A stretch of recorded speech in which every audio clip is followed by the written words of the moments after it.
자, 이제 우리 요 논술 해설부터 좀 해드릴게요. 자, 논술은 이제 어떤 마음으로 문제를 낸 거냐 하면 베이직이에요. 그렇죠? 그래서 이제 좀 기출에서도 단골로 뭐 이것저것 나오는 그런 영역이기도 하고, 베이직기라고 하면 선생님들은 뭐 너무 쉬운 거 그런 의미가 아니고, 기본 베이직은 우리 어때요? 옷 같은 거 살 때도 기본이 잘 돼 있으면 옷 입기가 되게 좋고 막 이렇잖아요. 그런 것처럼 여기 이제 반드시 알아야 되는 그런 문제들이기도 하고, 한번 반드시 써봐야 되는 문제이기도 하고, 자, 이런 문제들로 오늘 이제 첫 주 논술은 이제 구성이 되었습니다. 자, 그래서 보시면 뭐 이제 선생님들께서 이 정도는 반드시 이제 확인하셔야 되고 쓸 줄 아셔야 되고, 그리고 시험에서도 만날 확률도 되게 높고 막 이런 내용들이에요. 자, 그래서 1번에 보시면은 김 교사하고 이 교사가 이야기하고 있는 동료장학, 그죠? 동료장학 요거 이제 공부가 돼 있어야 돼요, 그죠? 교육과정에서도 논술에서도. 그 다음에 학습 공동체, 이것도 공부돼 있어야 하는 굉장히 중요한 사항들이죠. 자, 요거 이제 찾아서 쓰셔야 되는 거고요. 자, 그 다음에 또 굉장히 중요한 게 매일 논술에서 우리가 감당해야 되는 거, 조직 문화 있어요. 이게 왜 그러냐 하면은 선생님들이 나중에 이제 그 시험 붙잖아요. 그러면은 유치원에서는 어떨까요? 엄청 똑똑한 선생님 막 환영할까요? 좀 무서울 수도 있어요. 너무 똑똑한 선생님은 어떻게 해야 될까요? 조직에서 잘 화합하고, 그렇죠? 그래서 건전한 조직 문화를 만들어갈 사람을 원해요, 조직에서는. 그렇죠? 자, 그래서 조직 문화는 선생님들이 이제 화합할 수 있고 굉장히 건전한 조직 문화를 만들어갈 사람을 뽑으려고 하기 때문에 조직 문화가 자꾸 시험에 나오는 거예요. 자, 이런 거 면접에서도 사실 많이 물어봅니다. 그렇죠? 그래서 요거 알고 있어야 되고, 그 다음에 이제 이런 조직 문화 이런 게 유아교사에게 당연히 긍정적인 그 효과를 미치죠. 그렇죠? 요 내용 들어가야 합니다. 자, 그 다음에 2019 개정 누리과정에서 가정과 지역사회 연계 너무 강조하고 있잖아요. 그래서 지금 가정연계, 지역사회 연계는 워낙 중요한 내용이기 때문에 편성 운영편, 우리 이제 그죠, 고시문 외운 거 이제 발휘를 좀 하셔가지고 요거 쓰셔야 되고요. 그 다음에 이제 가정연계라는 게 결국은 학부모와 소통한다는 거잖아요. 학부모와 소통해야 되는 이유도 이제 쓰시고, 편성 운영편에서 왜 이렇게 얘기하나 요걸 좀 쓰시면 되고, 방법은 사실은 워크숍 이런 거 제일 권장하고 있죠, 그렇죠? 아마 이제 워크숍이 생각나셨을 것 같은데 다른 거 쓰셨어도 되기는 해요, 그렇죠? 자, 그리고 유아에게 뭐 부모님하고 그 선생님들하고 관계가 좋으면 유아들에게 당연히 긍정적인 효과를 미치겠죠, 그렇죠? 자, 이렇게 내용 보시고 이제 쓰시면 되고요. 자, 요 내용을 좀 보시면은 일단 하루 일과를 반성적으로 뒤돌아보면서 기록하는 거, 이게 뭡니까? 반성적 전월 쓴다는 얘기죠, 그렇죠? 그래서 동료장학 방법 중에 반성적 전월 쓰기도 있잖아요. 요거는 반성적 전월이다. 자, 이렇게 생각하시면 되고, 그 다음에 또 뭐 있습니까? 몇 줄 좀 내려가서 김 교사가 얘기하고 있죠. 놀이에 관해서 선생님이 많은 도움 주는 선생님이 계세요. 박 선생님. 이분이 이제 오래된 선생님이기 때문에 도움 주고 있다, 이렇게 얘기를 하고 있습니다. 그래서 심지어는 제가 박 선생님 반에 가서 어떻게 하는지 관찰까지 한다. 이런 거는 정말 오픈하는 선생님 아니면 어렵잖아요. 자, 요게 이제 보통 초임 선생님하고 조금 경력이 있는 그런 노련한 선생님하고 같이 멘토-멘티 관계를 많이 형성하잖아요. 그래서 요거는 이제 멘터링 이렇게 볼 수가 있겠죠. 자, 여기서 이제 반성적 전월 멘터링 요게 이제 나타나 있으니까 이제 요런 거 쓰시면 될 것 같고요. 자, 그 다음에 학습 공동체도 이제 필요한 이유 뭐 이런 것들도 여기 나와 있는데 뭐냐 하면 어떤 경우에는 책을 찾아봐도 좋은 책을 선생님이 추천도 해줬어요. 그러니까 선생님들이 벌써 막 책도 추천해주고 동료의 어려움에 대해서 이렇게 관심을 갖는, 굉장히 여기는 협조적이고 뭐 이런 문화를 갖고 있다는 생각은 들어요. 여기 이 유치원 대화 나누는 거 보니까 굉장히 서로 돕고 막 이런 문화를 갖고 있습니다. 그렇죠? 그런 거 문화에다 쓰시면 되고요. 그리고 좋은 책 추천도 해줬지만 어떤 경우에는 책을 찾아봐도 우리 반 애들에 대한 자세한 이야기는 거기 구체적으로 막 책에 나오진 않잖아요. 그죠? 그리고 다른 유치원하고 우리 유치원은 분위기도 많이 다르고, 자, 이래가지고 학습 공동체가 필요하다는 거죠. 책에 나오는 것말로 커버가 다 안 되는 거예요. 책에는 큰 방향이나 지침들만 이야기해주고 있기 때문에 그게 우리 반 애들한테 딱 맞고 뭐 이러기는 어렵다는 거죠. 그렇죠?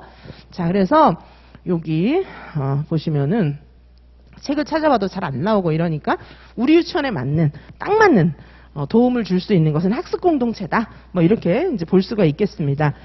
그리고 여기 보면 이제 선생님들이 막 책도 막 갖다 주고 막 추천도 해주고 막 내 어려움에 관심을 갖고 있지만 원감 선생님이 너무 이제 협조적인 거죠. 그래서 선생님들께서 도움이 필요하신 것이 있다면 언제든지 말씀해 주십시오. 뭐 이렇게 얘기를 하고 있습니다. 그렇죠? 신규 발령 받으시는 선생님들도 언제든 편하게 말씀해 주십시오. 뭐 이렇게 얘기를 하고 있어요. 그래서 이 유치원은 굉장히 지원적이고 이렇게 도움을 주고자 하는 그런 문화를 갖고 있다. 조직 문화 이제 그렇게 쓰시면 될 것 같습니다. 그렇죠? 그리고 이제 여기 윤 교사가 얘기할 때 보면은 학부모님이나 지역사회 연계 이런 거 잘하면 유아들한테도 굉장히 좋은 교육적인 효과가 나타날 것이다 이렇게 얘기하고 있지만 어떤 교육적인 효과인지는 여기는 나와 있지는 않고 이제 선생님들이 쓰시면 되게 이제 그렇게 되어 있습니다. 자, 그래서 문제는 뭐 힌트가 조금씩 들어 있고요, 그렇죠? 힌트도 조금씩 들어 있고 또 선생님들께서 공부하시면서 그동안 좀 체크를 해보셨을 만한 내용들로 어쨌든 첫 번째 주 논술을 이제 구성을 했어요. 그렇죠? 그래서 요 정도 쓰시는 거는 제가 봤을 때는 논술을 많이 공부하신 선생님들이다 이러면 한 50분 정도에 쓰시는 게 좀 낫지 않나 싶고요. 근데 이제 왜 선생님들께서 보통 논술은 공부 안 하다가 지금부터 시작을 하시는 경우가 많기 때문에 그런 경우라면 이제 60분 안에 쓰시면 되겠다 이렇게 말씀을 드리고요. 논술은 지금부터 일주일에 한두 개씩 50분 만에 하나씩 완성하시는 습관 좀 들이시면 좋겠습니다. 자, 그래서 여기 100점은 이제 지금 시험에 나오는 형태랑 비슷하게 이렇게 되어 있고요. 자, 그러면 우리가 이제 논술을 쓰기 위해서 이론 체크를 좀 해봐야 되는데 요거 빨리빨리 지나가도록 하겠습니다. 자세한 설명은 예전에 사실은 다 했고요. 빨리빨리 지나가도록 할게요. 자, 장학에 대한 것도 유아교육법하고 시행령에 자세히 규정이 되어 있습니다. 자, 유아교육법에도 보면은 국립유치원, 그쵸? 그 다음에 공립, 사립유치원, 이렇게. 국립은 교육부 장관, 공사립은 교육감, 뭐 이런 식으로 이제 이야기를 하고 있고, 어쨌든 1년에 한 번씩 유치원들은 장학지도를 받도록 되어 있는데, 요게 이제 유아교육법하고 시행령에 이렇게 법령으로 딱 규정이 나와 있습니다. 이것도 보시고요. 자, 그 다음에 장학의 종류가 여러 가지가 있습니다. 지구별 유치원 간 협동장학도 있어요. 비슷한 지역에 있는 유치원들끼리 모여가지고 같이 장학활동 하는 거 있고요. 그 다음에 이제 원내 자율장학의 형태가 있습니다. 요거 제가 실제 샘플 전에 표로 만들어서 한번 보여드린 적이 있는데요. 수업에서. 요거 어떻게 하는 거냐면 유치원마다 여러 가지 장학의 종류들을 메뉴판 차려놓듯이 이렇게 차려놔요. 그래서 선생님들이 알아서 취사 선택해서 골라서 참여하실 수 있는 그런 기회를 만들어주고 있습니다. 그래서 원내 자율장학의 형태들을 여러 장학의 형태들을 유치원마다 이렇게 하나로 정한 게 아니에요. 하나를 이렇게 획일적으로 해놓은 게 아니고 유치원들 상황에 맞추어서 자율장학 방법들을 다양하게 이렇게 제공하고 있어요. 그래서 유치원들은 장학하는 방식이 굉장히 다양합니다. 그냥 큰 것만 예를 들어봐도 임상장학, 동료장학, 자기장학, 약식장학 뭐 이런 것들이 있는 거예요. 그렇죠?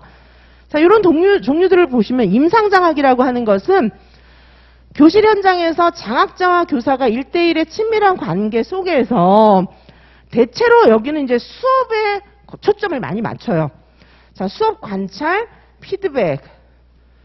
요게 이제 중요한 거죠. 사전 협의회를 하고, 먼저 사전에 협의하고, 수업 관찰하고, 피드백하고, 이런 식으로 이루어지는 게 임상장학이에요. 임상장학은 교사 중심 장학이에요. 교사 중심 장학입니다. 이거는 교사들의 편리를 최대한 이렇게 반영하고 이렇게 하는 장학 방법이에요. 그래서 임상장학은 임상 실험 뭐 이런 얘기도 하잖아요. 우리 임상은 뭐예요? 교실이잖아요. 그렇죠? 그래서 교실에서 어떻게 우리가 아이들을 잘 가르쳐야 되나 뭐 이런 부분들에 대해서 연구하는 그런 모임이에요. 대체로 이제 편하게 이렇게 진행을 합니다. 그래서 선생님들끼리 우리 이제 장학할까요? 몇 월 며칠 할까요? 이렇게 사전 협의회. 그다음에 이제 수업 관찰이 보통 꼭 들어갑니다. 수업 관찰, 그렇죠? 수업 관찰 분석. 피드백은 이제 분석한 거를 서로 같이 얘기하는 거죠. 보통 이런 형태가 임상 장학이고요. 자, 그 다음에 이제 여기 보면 뭐 종래와는 달리 뭐 이렇게 얘기를 하고 있는데 원래는 선생님들이 장학을 스스로 안 했어요. 선생님 수업 보러 갈게요. 막 이렇게 했었거든 옛날에는요. 그래서 이제 그렇게 하던 좀 억압적이잖아요. 그런 거는. 그런 형태를 벗어나기 시작한 게 이제 임상장학부터다 이렇게 볼 수 있고요. 자, 컨설팅 장학은 이제 누리과정 컨설팅 장학에서 많이 비롯되었어요. 우리 유치원 같은 경우에는. 근데 컨설팅 장학은 유치원만 하는 게 아니라 초중고도 다 해요. 그래서 우리가 유치원에서 수업만 하는 게 아니잖아요. 막 온갖 걸 다 하잖아요. 그런 모든 영역에 있어서의 최고의 전문가단들이 와가지고 우리가 알고 싶어 하는 거를 요청을 하잖아요. 그러면 그거에 맞게 컨설팅을 해주는 거. 그런 게 컨설팅 장학이에요. 그래서 요거는 이제 거의 뭐 교육기관 평가처럼 이렇게 해줍니다. 교육기관 평가처럼 해주는데 주종 관계 아니고요. 우리가 먼저 이제 요구를 해요. 요구를 하면 이제 컨설팅 단들이 요구에 맞추어서 딱 설계를 해가지고 그 특정 부분을 최대한 잘할 수 있도록 도와주는 장학이 컨설팅 장학입니다. 우리 유치원에서는 이제 요거를 누리과정 컨설팅 장학의 형태로 지원을 해주고 있죠. 그렇죠? 이게 이제 처음에 시작된 건 뭐냐 하면 누리과정이 처음에 도입되면서 선생님들은 누리과정 잘하시지만 이제 옛날에 학교 다닐 때 누리과정 아예 모르고 이제 학교 졸업하신 선생님들은 힘들잖아요. 그렇죠?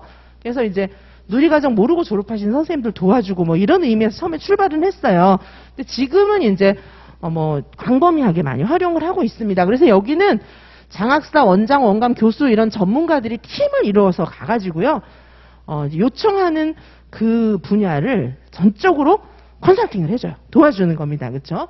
이게 이제 컨설팅 장학이고 그 다음에 이제 가장 선생님들이 좋아하는 게 동료 장학이에요. 동료 장학. 이게 왜 그러냐면 진짜 동료들끼리 친한 동료 교사들끼리 상호 협력하면서 장학하는데 원감님하고 하는 게 좋겠어요? 아니면은 나랑 요번에 시험 같이 붙은 그 선생님하고 하는 게 좋겠어요? 나랑 요번에 시험 같이 붙은 선생님하고 하는 게 좋죠. 그런 게 동료 장학이에요. 원감님이 저랑 하실까요? 이러면 좀 나중에 하겠어요. 이렇게 할 거 아니에요. 그렇죠? 자, 동료 장학은 이제 좀 친한 사람들끼리 할 수 있기 때문에 선생님들이 굉장히 나래도 편하게 생각할 것 같아요. 선생님들도 그렇죠. 그렇죠? 네, 이런 게 동료 장학이에요. 그리고 방법도 굉장히 다양한 거죠. 그래서 선생님들끼리 이제 굉장히 좋아하는 사람들끼리 그리고 그다음에 좀 의지하고 싶은 분 이런 분들하고 이제 멘토링도 하고 이렇게 하는 편안한 장학이기 때문에 이게 이제 유치원에서 제일 좋아하는 거죠. 그러다 보니까 종류는 엄청 많겠죠. 그렇죠? 그 중에 몇 가지만 이제 얘기를 해보면 반성적 저널 쓰기. 반성적 저널은 어떤 거예요? 대충 지나간 게 아니라 그렇죠? 되짚어서 다시 곰곰이 생각해 보는 거예요. 그래야 태도 개선이 되겠죠. 그냥 이제 매일매일 유치원의 생활이 일상인데 그냥 애한테 뭐 심지어는 선생님들은 안 그러겠지만은 혹가다 왜 이제 애들 막 이렇게 때리고 이런 선생님들도 계시잖아요. 그렇죠? 근데 그런 선생님들도 다 나쁘진 않았을 거예요. 그때만 그러셨을 것 같아요. 잘못하면 그렇게 되는 거예요. 그렇죠? 자, 그래서 반성적 전어를 쓰면은 내가 이 아이의 마음을 몰랐구나. 이런 것도 느낄 수 있고 그렇죠? 그다음에 걔가 이런 생각에서 했네. 와, 유아가 위대하다. 이런 생각도 할 수가 있는 거예요. 자, 반성적 전어를 쓰기. 교사의 이야기 쓰기는 반성적 전어 쓰기랑 좀 달라요. 그냥 쭉쭉쭉쭉 쓰는 거예요. 교단 일기 이런 거 있는데요. 선생님들 나중에 이제 시험 붙어갖고 들어가시면은 제가 이제 제 수강생 선생님들 중에 이제 붙은 선생님들하고도 연락을 많이 하는데 제가 좀 당부를 해요. 그냥 생존기라서 이렇게 그렇게 하지 마시고 뭐 일기를 쓰시던가 아니면 영상 찍어서 혼자 보는 유튜브라도 좀 해보세요. 제가 그렇게 얘기를 많이 하거든요. 그런 형태예요. 자, 그래서 이제 뭐냐면 교단 일기 같은 거 쭉 쓰잖아요. 나중에는 그게 되게 소중해요. 반성적 저널은 좀 신경을 써야 되잖아요. 근데 그런 거 아니고 이거는 그냥 오늘 있었던 이야기 이런 거 그냥 쓰는 거예요. 근데 이것도 5년, 10년 모이잖아요. 그러면 이게 굉장히 소중한 기록이 되는 거예요. 이런 거 책으로 출판도 많이 합니다. 나중에 시험 붙으면 꼭 하시길 바라겠습니다. 자, 이런 거 있고 유아 관찰은 뭐 관찰하는 방법은 여러 가지가 있는데 요새는 자유로운 관찰 기록을 많이 하죠. 그렇죠? 관찰 기록 방법에는 일화 기록, 시간 표집, 사건 표집, 뭐 행동 목록, 평정척도 이거 이제 다 공부하셨죠, 그렇죠? 자, 이런 내용들이 있습니다. 자, 그 다음에 이제 수업 사례 분석이죠. 요거는 이제 요걸 제일 많이 하죠, 선생님들이 수업 사례 분석. 보통 장학 활동은 수업에 관심이 있으니까 어떻게 하는 거죠? 아까 문제 나와 있는 것처럼 다른 선생님 수업 가서 이렇게 보고 선생님 이거 잘하네. 나도 이렇게 해야지. 반대의 경우도 있죠. 되게 못하네. 이렇게 하지 말아야지. 이런 것도 있을 수는 있어요. 자, 그래서 수업 사례 분석 있고요. 그다음에 전문서적 읽기와 토론. 이제 일단 요즘에 이제 놀이 중심 뭐 시범 유치원 이런 데는 이런 거 진짜 많이 하더라고요. 그래가지고 서로 연구 엄청 많이 합니다. 그렇죠? 그다음에 멘토링은 아까 요 사례에 나와 있는 것처럼 멘토 멘티 관계. 그래서 이제 여기는 대체로 한 분은 능숙한 교사, 그죠? 한 분은 좀 서툰 교사. 이렇게 짝을 이루어가지고 서로 도움을 주고받는 거죠. 능숙한 교사도 이제 이렇게 좀 서툰 교사가 막 도움받는 거 보면 자기도 뿌듯하고 너무 좋은 거예요. 그렇죠? 서로 도움을 주고받습니다. 그 다음에 이제 동료 간 협의 이런 거 있어요. 아까도 말씀드렸지만 원장님하고 협의하는 것보다는 좀 이렇게 친한 선생님들끼리 모여가지고 협의하고 뭐 이렇게 해서 이제 우리끼리 얘기한 거를 원장님께 좀 건의할 것도 있을 수는 있어요. 그렇죠? 동료 간 협의 자주 만나면 좋은 거죠. 그리고 이제 동료 코칭은 멘토링하고 이제 좀 다른 거예요. 그래서 이제 왜 내 동료인데 어떤 동료가 이제 특별히 뭐 예를 들면 뭐 심리 검사 너무 잘하는 그런 동료가 있을 수가 있잖아요. 그러면 고 선생님하고 나하고 그 심리 검사에 대해서는 고분하고 이제 얘기하면서 좀 도움을 받는 거예요. 그렇죠? 동료 코칭이 있을 수가 있습니다. 동료 교사가 편안하게 이 선생님은 심리 검사를 너무 잘하고 나는 예를 들면 유아의 놀이 관찰을 엄청 잘해요. 그럼 서로 이제 도와주고 이렇게 할 수 있는 관계가 될 수가 있습니다. 자, 그 다음에 요거는 시험에도 한번 나왔었어요. 사이버 장학. 요거는 교육과정 시험에 나왔었습니다. 자, 이거는 이제, 많이 해요. 실제로 유치원에서. 왜냐하면 제일 편하잖아요. 이게 이제, 한마디로 웹사이트 이런 거 보고 그냥 이제 장학 자료 같은 거 얻는 거예요. 교육청 사이트 같은 데 접속해가지고 필요한 자료 다운받고, 그쵸. 채팅 이런 걸로 해가지고 이메일이나 채팅으로 당장 도움받고 뭐 이런 거예요. 애들 지금 우리 반에 다 있는데 교육청 하러 갔다 오면 하루 다 가요. 그거는 이제 바람직하지 않잖아요. 그래서 그냥 여기 사이버 형태로 이제 장학 자료 같은 거 받는 그런 장학이 사이버 장학입니다. 자, 다음 학습 공동체예요. 학습 공동체는 교육과정에서도 중요해요. 그렇죠? 그래서 학습 공동체는 우리 2019 개정 누리과정에서도 강조하고 있고 모든 지역 시책에서 다 강조하고 있어요. 학습 공동체 우리 유아가 제일 많이 얘기했는데 지금 초중등 다 하고 있어요. 그렇죠? 이게 교육청 시책입니다. 완전히 학습 공동체는. 자, 이거는 이제 교사들이 자발적으로 형성한 관계망이에요. 이게 뭐냐면은 형식적으로 뭐 어떻게 하세요? 이런 게 아니라 서로 진짜 친밀한 관계를 가지면서 전문적 지원뿐 아니라 정서적 지원도 막 잘 해주는 그런 형태가 학습 공동체입니다. 자, 자발적인 그런 교사 조직이에요. 자발적인 교사 조직이고요. 자, 그 다음에 학습 공동체는 대체로 이제 교육과정하고 수업 연구 이런 것도 하지만 광범위하게 다 해주는 거예요. 심지어는 예를 들면 학부모님 문제 뭐 이런 거 있잖아요. 그러면 어떡하지? 막 이러면 이제 위로도 막 해주고, 그렇죠? 내가 학부모 상담하는 거 와서 보세요. 막 이러면서 그거에 대한 연구 모임을 가지는 형태도 있을 수가 있고, 동료 장학하고 학습 공동체랑 막 같이 섞어서 할 수도 있어요. 그렇죠? 이제 우리는 갈라서 지금 이렇게 좀 보고 있을 뿐이고요. 같이 현장에서는 막 같이 섞어서 할 수도 있습니다. 동료 장학 팀 안에 학습 공동체 들어 있을 수도 있고 막 그래요. 자, 학습 공동체는 일단 이제 상황적 맥락 뭐 이런 게 이제 같잖아요. 같은 유치원에 있는 선생님들은. 그래서 서로 이해하고 상호작용하고 뭐 이렇게 할 수 있기 때문에 학습 공동체는 굉장히 유용하다는 거죠. 자, 선생님들이 이제 그죠? 아까도 말씀드렸지만 책에서 피아제가 한 얘기 이런 거 유치원에 지금 우리 교실에 당장 적용하려고 그러면 그래서 이제 그게 우리 반에 있는 지은이 얘 문제를 피아제가 뭐라고 얘기했는지는 잘 모른단 말이죠. 그렇죠? 자, 그래가지고 우리 반에 있는 지은이 얘 문제에 대해서 이야기하기에는 작년에 얘의 담임이었던 옆반 선생님이 훨씬 피아제보다 가깝게 느껴지는 거죠. 그렇죠? 자, 그런 의미입니다. 상황적 맥락 이해의 정도가 같기 때문에 같이 얘기하면 정신적 지원도 되고 굉장히 유용한 정보도 얻을 수 있는 거예요. 근데 우리 유아교육의 특성은 진짜 예기치 못한 상황들이 많이 발생해요. 초중등하고는 너무 다른 거죠. 고3 담임, 수학만 잘 가르치면 돼요. 수학 선생님은 사실, 그쵸? 뭐 고3 애가 다른 거 하는 건 아니잖아요. 그쵸? 자, 근데 우리 유치원 아이들은 굉장히 뭐 돌봄까지 있기 때문에 우리는 할 게 너무 많아요. 그러다 보니까 이게 이제 이론적인 객관적 지식 요것만 가지고 조금 답답할 때도 많기 때문에 학습 공동체에서 실천적 지식 이런 것들을 활용할 수 있는 그런 능동적 학습이 가능합니다. 학습 공동체에서는. 자, 이해 가시죠? 그렇죠? 그래서 개별 교사들끼리 직접적인 상호작용, 실천적 지식의 전달 뭐 이런 게 필요한 거죠. 맥락적인 상황 이런 것들을 이해해주는 그런 모임입니다.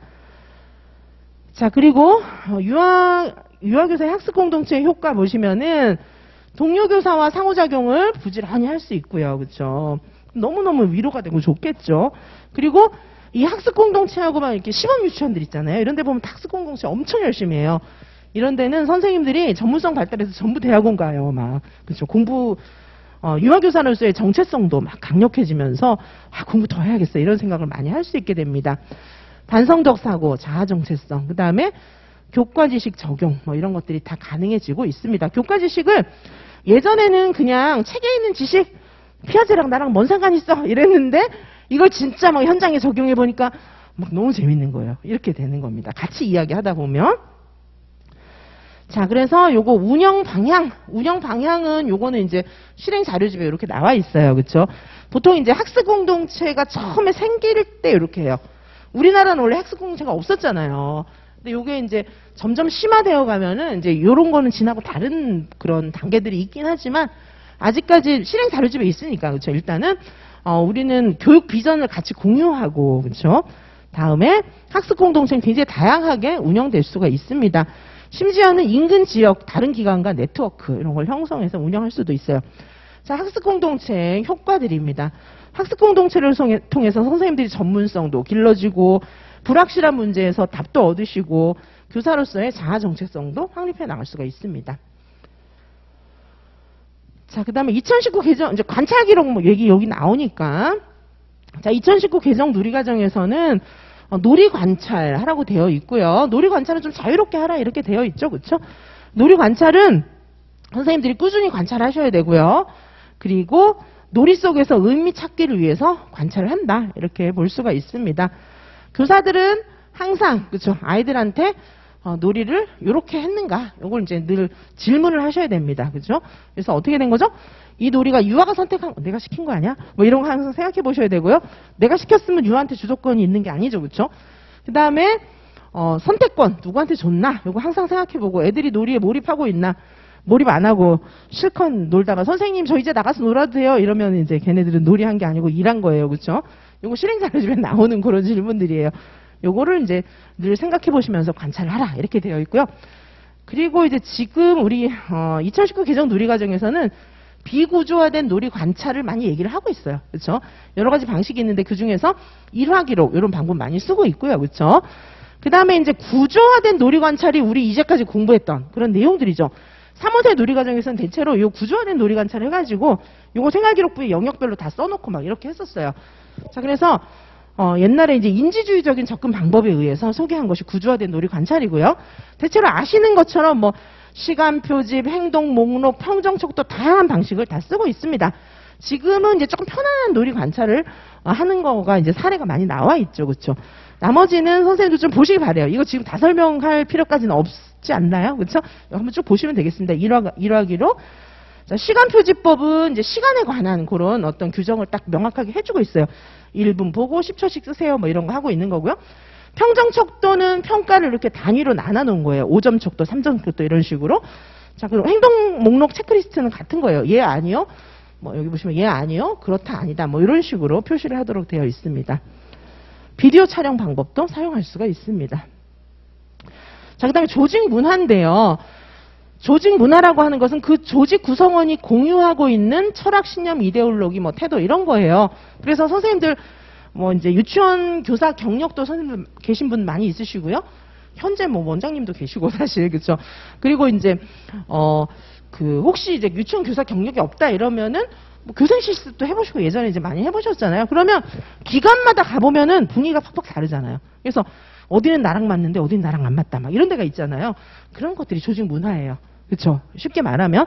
근데 이제 조직 풍토 뭐 이런 거하고는 조금 비슷하면서도 다른데 요건 조금 가벼운 것이고 풍토는 분위기 이런 거예요.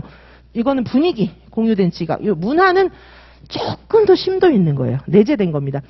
내가 예를 들면 미국에 열을 갔다 왔어요. 나 미국 문화 잘 알까요? 잘 몰라요. 열을 갔다 와갖고는 대충 분위기는 알죠. 그렇죠? 미국에 한 20년 살았어요. 그럼 미국 문화 알겠죠? 그렇죠?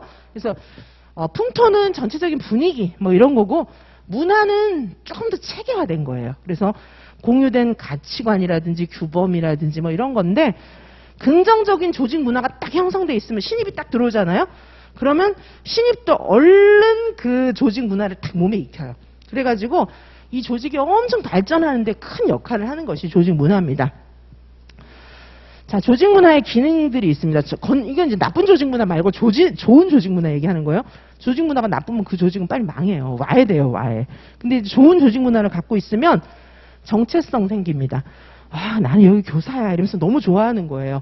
그리고 이제 막 퇴근하라고 해도 안 해요. 그렇죠? 그리고 조직이 굉장히 안정적이 되어 가고 조직 내의 학습 도구의 기능을 합니다. 이게 무슨 뜻일까요? 아까 말씀드렸던 것처럼 신입이 들어오면 신입도 따라하는 거예요. 그래서 같이 막 학습해 나가는 것입니다. 자, 유아교육기관의 이제 조직 문화의 특성, 요건 그냥 한번 보세요. 대체로 이제 우리 유치원들이 이런 문화를 갖고 있어요. 일반 초중등하고 조금 다른 그런 특성들입니다. 그렇죠? 그래서 보시면은 원장과의 인간관계가 중요하고, 요건 그냥 참고로 봐주시면 되겠습니다. 그렇죠? 유치원의 조직 문화 연구한 그런 이제 글들에 이런 게 많이 나와 있어요. 그래서 유치원, 여기는 이제 그 사립의 그런 특성들이 많이 나와 있습니다. 빨리빨리 그만두고 선생님들이, 그렇죠? 그리고 인간관계 스트레스 많고 뭐 이런 얘기들이 많이 나와 있어요. 근무 시간 길고, 그렇죠? 이런 문화를 갖고 있습니다. 자, 그러다 보니까 유아교육기관의 조직 문화를 건전하게 잘 만드는 게 굉장히 중요해진 거예요, 그렇죠? 자, 그래서 어떻게 해야 될까요? 우리는 미래지향적 조직 문화를 만들려고 애를 쓰셔야 돼요. 자, 나중에 면접 가서 선생님들께서 이제 1차 붙어가지고 2차 면접 보러 갔는데 조직에서 어떻게 행동하시겠습니까? 이러면 이제 건전한 조직 문화를 만들려고 애쓴다는 이런 얘기 좀 하셔야 되겠죠. 그렇죠? 자, 비전을 갖고 함께 공유하는 거죠. 선생님이 처음에 초임 딱 들어가갖고 비전을 딱 만들어서 이렇게 하세요. 이렇게는 잘 안 되겠죠. 그렇죠? 유치원이 지금 추구하고 있는 어떤 비전 이런 것들을 빨리 파악해서 나도 유치원과 동일한 비전을 같이 추구하려고 애를 쓰고 공동체가 다 함께 발전해 나갈 수 있도록 노력해야겠다. 뭐 이런 얘기를 해야 되겠죠. 그게 이제 미래지향적 조직 문화를 조성하는 그런 행동 특성인 거예요. 그다음에 조직 문화를 만들어서 발전시키는데 초임이 뭐 내가 조직 문화를 만들어서 막 이렇게 하면 안 되고 이미 이제 되게 건전하고 긍정적인 조직 문화가 있으면 그거를 이제 잘 추구해 나가야 되겠죠. 제가 이제 예전에 면접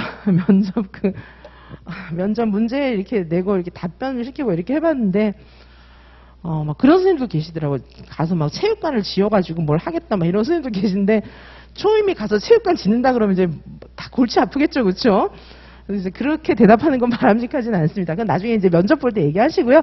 자, 어쨌든 여기 미래지향적인 조직 문화를 조성해 나가는 그런 태도가 필요합니다. 그리고 이제 말씀드렸던 것처럼 공통의 목적과 목표. 그러니까 우리 조직에서 추구하는 목적과 목표를 나도 추구하는 거예요.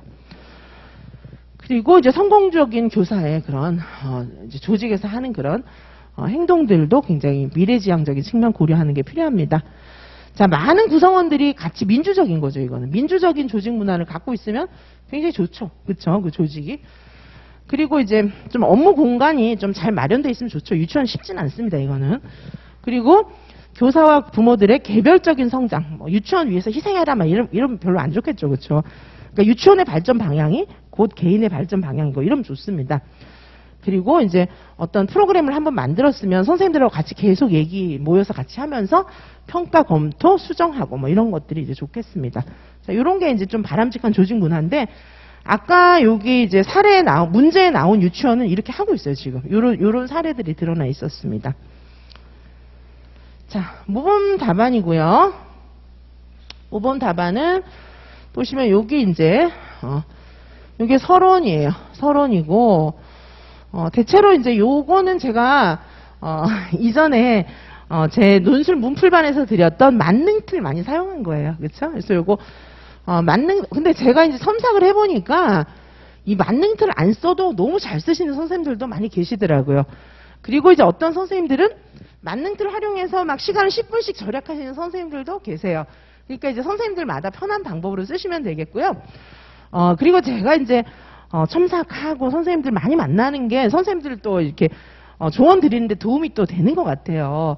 보니까 요즘에는 처음에 이제 구조도 이런 거 있잖아요. 그거를 엄청 자세하게 하지 않는 선생님들이 많더라고요. 그래서 구조도를 선생님들이 지금 이제 모고 많이 볼 건데 구조도를 나름대로의 내 스타일을 좀 만드셨으면 좋겠는데, 저는 막 너무 자세하게 쓰는 구조도는 별로 추천은 안 드려요. 왜냐하면 그런 경우에 시간이 모자라는 거예요.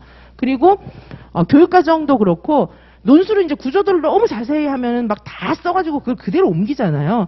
근데 그런 답안하고 안 그런 답안하고 제가 대조를 해봤을 때 다 써갖고 옮기는 답안은 조금 문제가 생길 확률이 크더라고요. 그러니까 이게 막 이렇게 업앤다운이 있어요. 어떤 경우에는 되게 잘했어요. 이렇게 시간의 여유를 두고 모르는 문제가 나오지 않았을 때는 잘 쓰시더라고요. 근데 뭔가 문제가 좀 어려웠다 이러면 글씨 완전 날아가고 뒤에는 못 쓰고 막 이런 사태가 좀 생겨요. 그래서 선생님들께서 저는 이제 그런데 또 어떤 선생님 초안을 안 하시는 거예요. 너무 글을 잘 쓰시는지 이제 초안 안 하시는 선생님들도 계시는데 그것도 바람직하진 않아요. 그것도 모험이에요. 틀림없어요. 왜냐하면 이제 그런 선생님들 답안 채점을 해보면은 그것도 업앤다운이 있어요. 어떤 경우에 잘 모르면은 초안을 아예 안 한 경우에는 잘 못 씁니다. 자, 그래서 선생님들께서 이제 요 구조도를 좀 간단하게 하시고 저는 좀 추천드리는 건 제가 많은 선생님들 보고 하는 얘기예요. 제가 추천드리기로는 그 시험지 있잖아요. 문제지 있죠. 문제지에다가 밑줄 그으면서 옆에 쓰고 뭐 그런 게 좀 괜찮은 것 같더라고요. 그 다음에 문제지 여백이 있잖아요. 거기다가 전체적으로 뭐 쓸 건지 이제 가지수 쓰고 뭐 그 정도 하시는 게 제가 봤을 땐 답안지가 가장 안정적인 답안지가 나오는 거를 제가 이렇게 보고 말씀드리는데 선생님들마다 케이스는 좀 다릅니다. 그렇죠?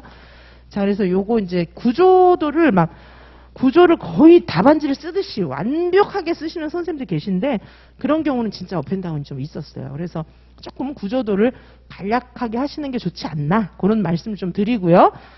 자, 그래서 여기 이제 서론이고 그 다음에 각 문제들에는 제일 중요한 거는 이제 한 문제당 한 문단 이렇게 쓰시고 요거 쓰세요. 여기 수험생 유의사항에 요거 쓰라고 되어 있으니까 문제 그렇죠? 이렇게 쓰시고 그리고 이제 가지수 잘 들어가 있으면 되고요. 저는 조금 길게 써놓은 거예요. 저는 이제 선생님들께서 문장을 좀 도움 받으시라고 일부러 좀 길게 쓴 건데 제 거에 한 3분의 2만 쓰시면 돼요. 조금 깁니다, 제 거는. 그렇죠? 그래서 이렇게 이제 많이 쓰실 필요는 없고 근데 이제 그냥 뭐 첫째는 뭐다 이러고 딱 끝나고 둘째는 뭐다 셋째는 뭐다 이러면 한 3분의 2페이지도 안 나와요. 그건 좀 너무 간단하고 첫째는 뭐다 했으면 간략한 간략한 부연 설명, 둘째는 뭐다 간략한 부연 설명 이렇게 하시면 좋을 것 같아요. 저는 선생님들께서 문장 참조하시라고 조금 길게 써놨어요. 이게 뺐을 만한 문장이 있을 수 있으니까 그렇죠? 자, 그래서 문제에 맞게 답 써놓은 겁니다. 이거는 뭐 제가 크게 뭐 말씀드릴 건 많지 않고요. 자, 이렇게 일목요연하게 그리고 이제 뭐 두 가지 써라, 세 가지 써라 뭐 이럴 때는 첫째, 둘째 이렇게 해주시면 좋을 것 같아요. 그거는 이제 첫째, 둘째 요건 제가 권장하고 처음으로, 다음으로, 마지막으로 이런 거 별로 권장 안 해요. 왜냐하면 개수가 안 보이잖아요. 채점할 때 처음으로, 다음으로 했는데 두 개 다 썼나? 세 개 다 썼나? 이걸 이제 그 채점하는 사람이 다 세야 되잖아요. 뭐 그게 별로 바람직하진 않죠. 본인도 그리고 쓸 때 첫째, 둘째 이렇게 쓰면 내가 두 가지 썼구나 이렇게 생각하면서 막 쓸 수 있는데 처음으로, 다음으로, 마지막으로 이러면 내가 몇 개 썼지 막 나도 헷갈릴 수가 있어요. 그래서 그냥 이제 명백하게 하는 그런 차원에서 첫째, 둘째 이렇게 쓰는 방법을 저는 더 권해드리고요. 자, 그리고 뭐 그죠? 이게 빼놓으면 안 돼요. 자꾸 빼놓으시면 안 되고 그 다음에 또 말씀드릴 거는 너무 어려운 말 쓰려고 하지 말라는 거죠. 어려운 말 쓰면서 이제 본인이 뭐 썼는지 잘 모르시는 거예요. 그죠? 그냥 쉬운 말로 풀어서 그냥 6하원칙에 맞게만 쓰시면 돼요. 내가 아는 말을 쓰시기 바라겠습니다. 그 다음에 요거 결론. 면접에서도 마찬가지예요. 면접도 이렇게 질문해보면 논술하고 면접하고 거의 똑같아요. 선생님들이 막 이렇게 되게 현학적인 말 해야 되는 줄 아는데 논술도 면접도 굳이 그럴 필요 없어요. 그렇죠? 그냥 편하게 쓰시다 보면은 6하원칙에 맞게 논리적으로 딱 쓰시고 평소에 우리가 공부를 열심히 했기 때문에 괜찮은 문장이 나옵니다. 사실 그렇죠? 자, 그리고 뭐 그냥 쉬운 말 쓰셔도 돼요. 그 이치에 맞기만 하면. 자, 이 결론입니다. 그렇죠? 자, 서론에 들어갈 건 처음에 이 문제의 그 다음에 이 글에서는 논하고자 한다. 소개. 이 두 가지 들어가면 되고요. 결론은 뭐죠? 원래는 결론은 요약 더하기 그 다음에 시사점이나 나아가야 할 방향 요거 들어가는 거잖아요. 결론에는. 그렇죠? 근데 시간 없으면 둘 중에 하나만 쓰셔도 괜찮습니다. 그렇죠? 그리고 이 경우에도 이제 좀 이렇게 만능틀 가지고 제가 많이 활용을 한 거고요. 좀 혹시 서론 결론 쓰는데 시간이 너무 많이 든다 이러면은 제가 드리는 만능틀을 제가 요 반에도 이렇게 한번 드릴 생각이에요. 서론 결론 만능틀은 몇 개 되진 않습니다. 그래서 많이 드리면 그걸 다 외워야 되잖아요. 그래서 서론 한 4-5개, 결론 한 4-5개 이렇게 만능틀 문풀반에서도 드렸었고 또 이렇게 드릴 생각인데 그냥 혹시 서론 결론에 시간이 10분 이상 들어간다 이러면 그냥 만능틀을 외워서 쓰시기 바래요. 그거를 그 만능틀을 일단 어느 정도 외워두면 고시문이 아니니까 뭐 이렇게 토시 하나 안 틀리게 외우실 필요는 없고 대략 외워가지고 그냥 조금 응용만 해도 시간이 많이 절약되니까 그렇게 쓰시면 되겠습니다. 그쵸? 그래서 서론 요 서론하고 그다음에 1번, 2번, 3번 문제 요 한 문단씩 쓰는 형태 갖추시고 결론 쓰고 이렇게 해서 분량은 제가 봤을 때는 한 페이지 좀 넘으면 될 것 같아요. 한 페이지는 사실 좀 넘기기를 좀 부탁을 드릴게요. 어떤 분들은 반 페이지 쓰고 내 친구는 만점 받았는데요. 막 이렇게 말씀도 하시는데 그분은 아마 잘 쓰셨을 거예요. 되게 내가 그 친구처럼 잘 쓴다는 보장이 사실 없잖아요. 그러니까 나는 한 페이지 좀 넘게 써야지 이런 생각을 가지고 하여튼 한 페이지 하고 한 5줄 정도 더 쓰면 저는 뭐 그 정도는 괜찮을 것 같아요. 그렇죠? 자, 그래서 소요 시간은 한 50분 정도, 그 정도를 목표로 해서 좀 써나가시다 보면은 그러면 시험장에서 시간이 모자라진 않을 겁니다. 그렇죠? 논술은요, 지금부터 꾸준히 쓰시는 게 필요해요. 그래서 일주일에 적어도 한 2개 정도씩 기출도 써보시고 그다음에 새로운 문제도 써보시고 이렇게 해서 일주일에 2개 정도씩 써보시기를 좀 추천을 드리고요. 자, 그러면 요 논술 해설은 여기서 마치고요. 잠시 쉬었다가 교육과정 A도 또 빠르게 리뷰해드리도록 하겠습니다. 네, 잠시 휴식하시겠습니다.